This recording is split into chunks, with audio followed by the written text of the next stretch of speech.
welcome back to my studio. This is Emma on the most beautiful autumn day today. Sun is shining. How does it get any better than that?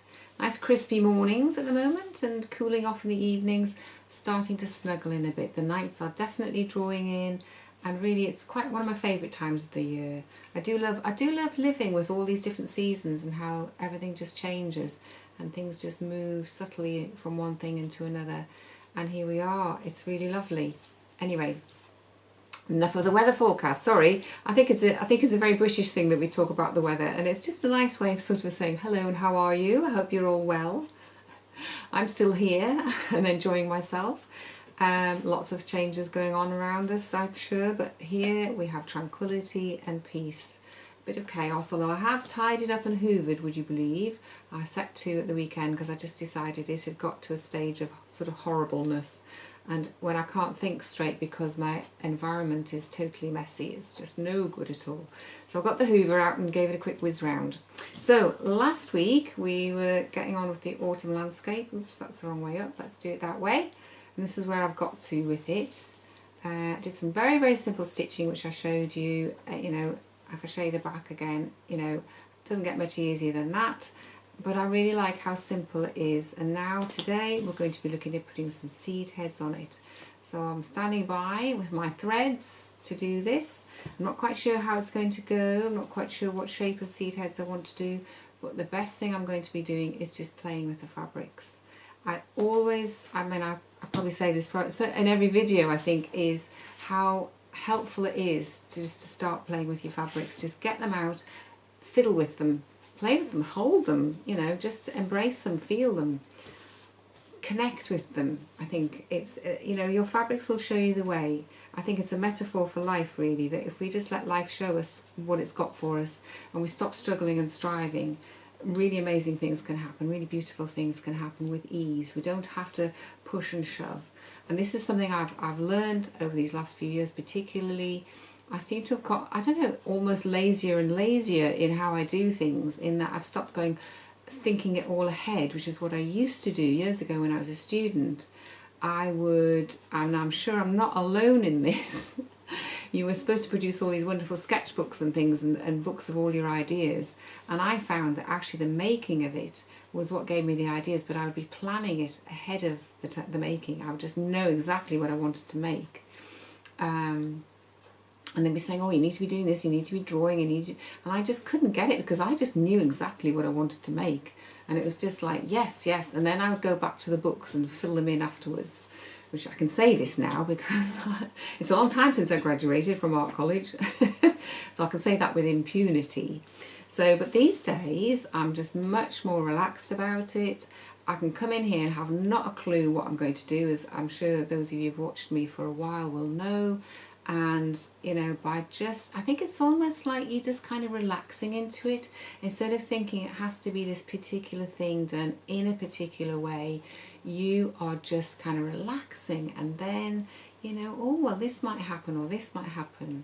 I'm sure I've mentioned before, I have a lovely friend, Steph, who's a ceramicist and a painter and a printmaker. She does all kinds of different things, and she always talks about happy accidents.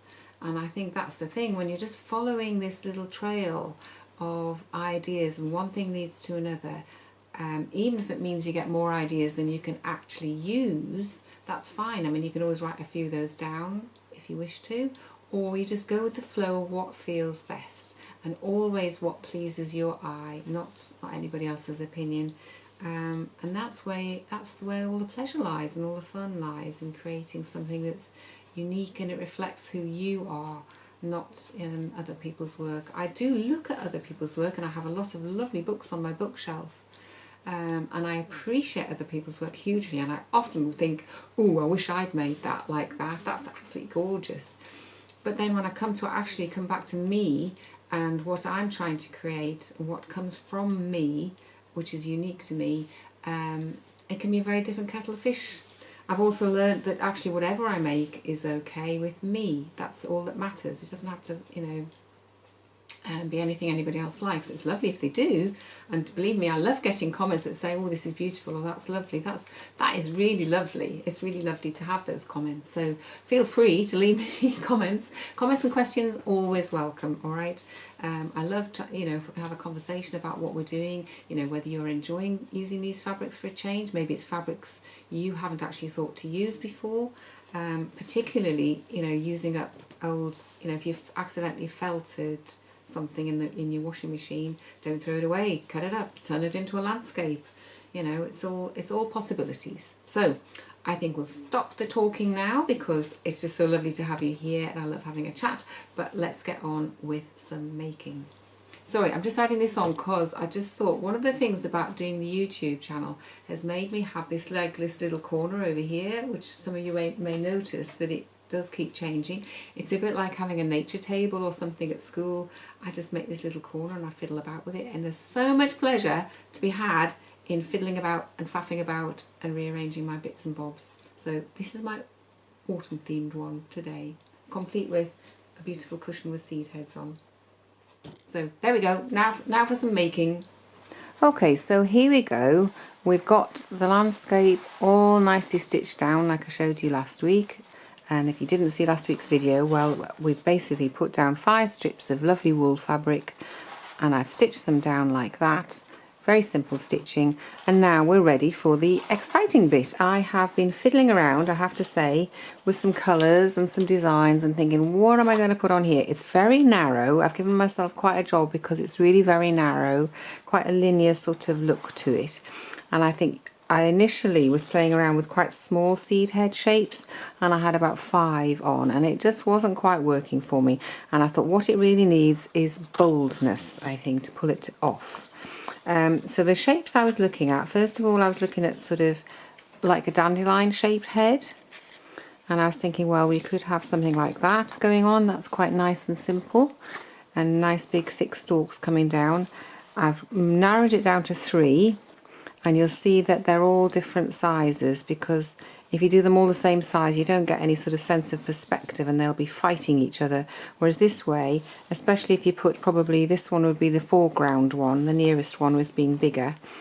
And then you can have this other one off in the distance like that, okay?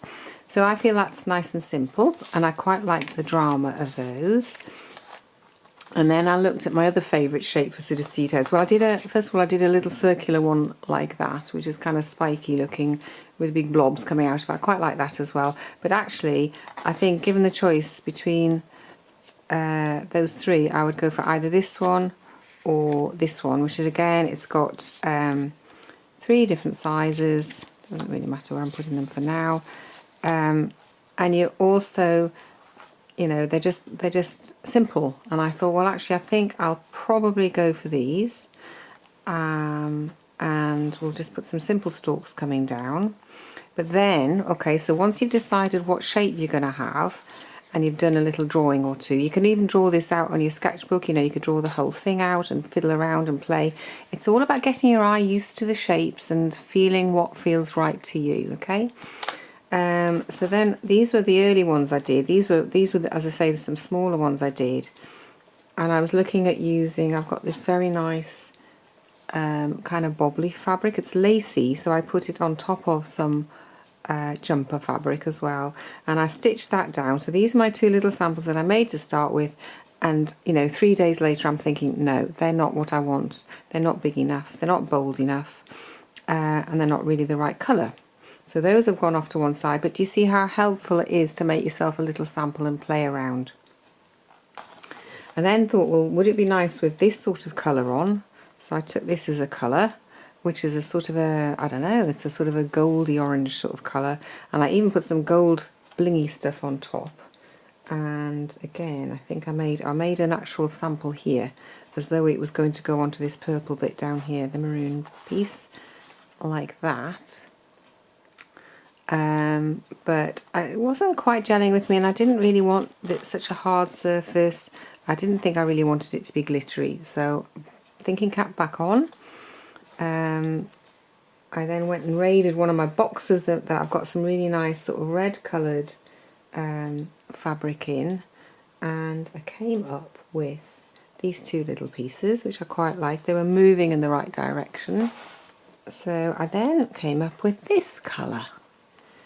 I don't know what colour you'd call it. It's a sort of a dark cherry sort of colour, and I thought, oh yes, I like that very much. That, I don't know why it works. I think because it's similar in sort of brightness to this one, similar in tone.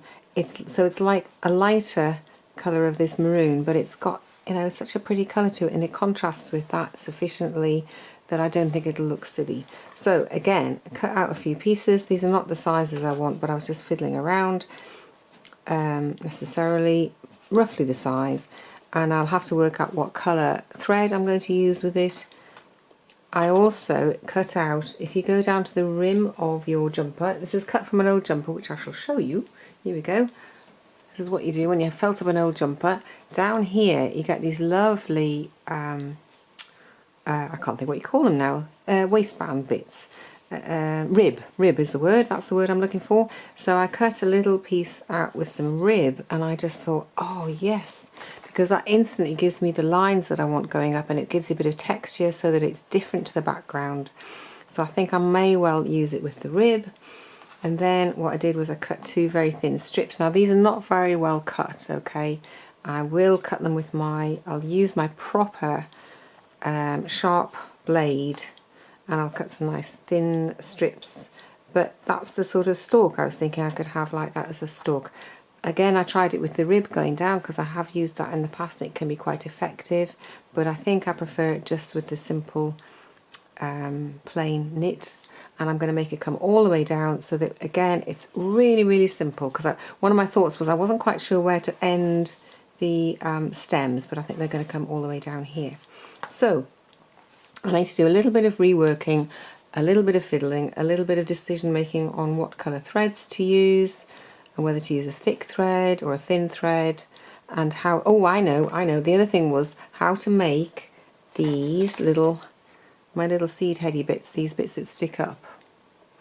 And I came up with a genius idea. Now this is not something I normally do. I was thinking, well, could I cut little bits of fabric out? And I thought, no, jeepers, I'm not doing that. And I thought, what if I raid my bead department, my bead stash, and I've got different kinds because they don't have to be all the same. And I thought, oh, you know, that really, really is nice. I like that. It's got a bit of light to it. It's got a bit of texture to it.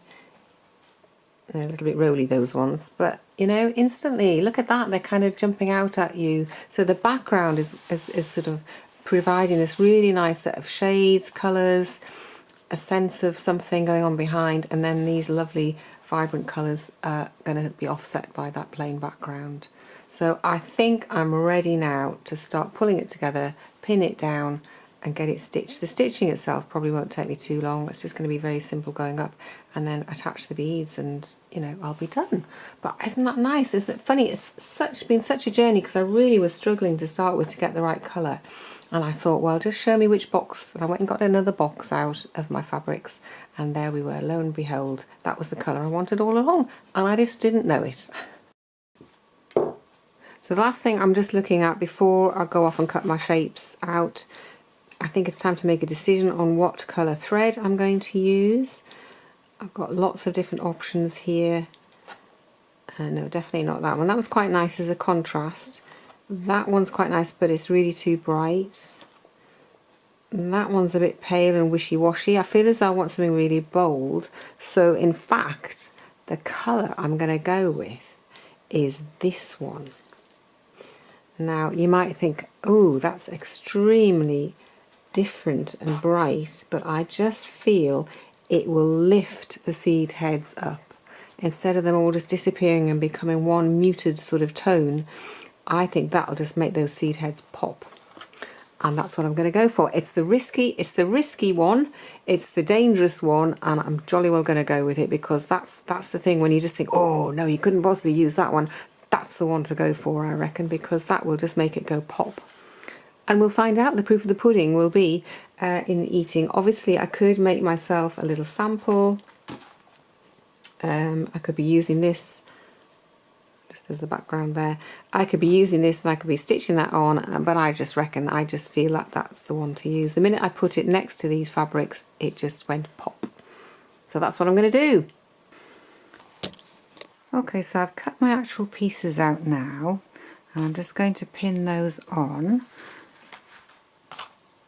3 slightly different sizes, just to give a feeling of it sort of going off into the distance a little bit, so they don't compete with each other. And I've tried to line them up so that they look kind of casual. I'm going for a casual look here. Now the other thing was that I was going to go cut these out and make little stalks like that, but when I got my turquoise thread out, I thought actually what I want to use is this lovely turquoisey wool. It's not quite the same colour, but by the time I've done a zigzag stitch over this, I think this will be just really nice. So that's going to be the stalks with turquoise bits for the beads to sit on, and I think that's going to come together quite nicely. So I'm going to go and zigzag those down, and then they'll go underneath, so I'm going to stitch those first underneath those, and then we'll stitch those down. Okay.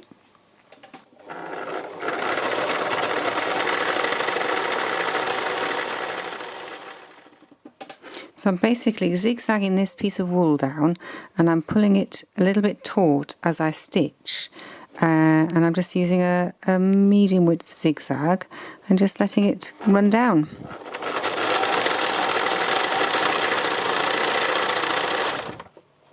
And to keep making sure it's on track.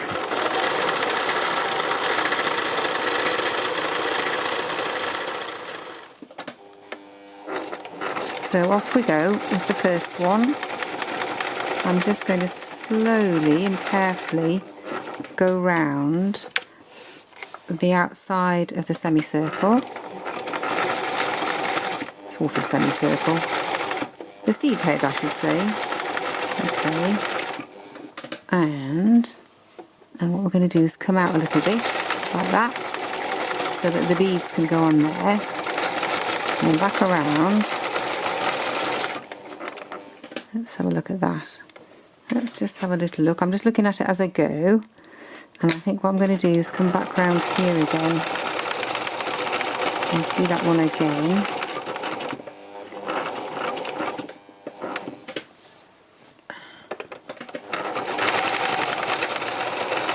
And then I'm just going to whiz up and down, basically.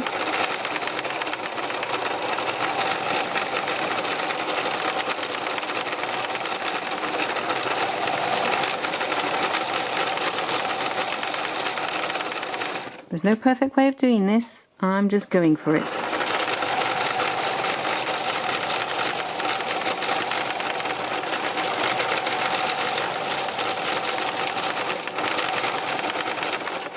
And the other thing I like to do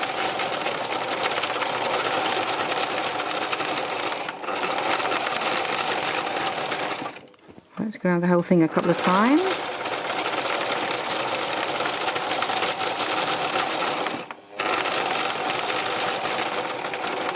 Okay, first one done.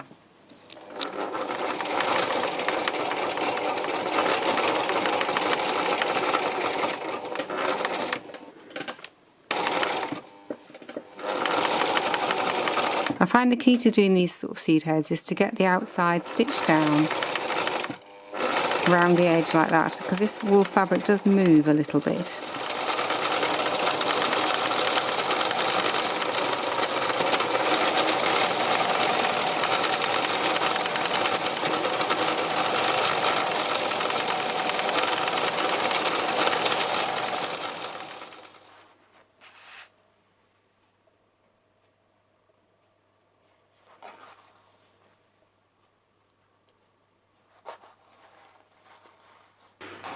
Okay, so that's it, all finished and done. That didn't take me very long at all to sew some beads on, and I hope you might agree that it looks really effective. The whole idea was to keep it really, really simple, but I think having these bright colours has just made it give a bit of a lift to it, it's got a bit of impact. And using these beautiful wool fabrics, they've been so lovely to use. They're so soft and tactile, and because they're felted, they don't fray or anything like that. So do let me know what you think, and we'll find out what's going to happen next week. I'd love to have your comments. Do let me know, and if you're inspired to have a go, please let me know how you get on. It's lovely to connect with you as real people. Even though I'm just sitting here talking to my camera in my studio, it's lovely to know that there's real people out there, and that's great too. So I'm going to say cheerio for now, and I will see you all again very soon.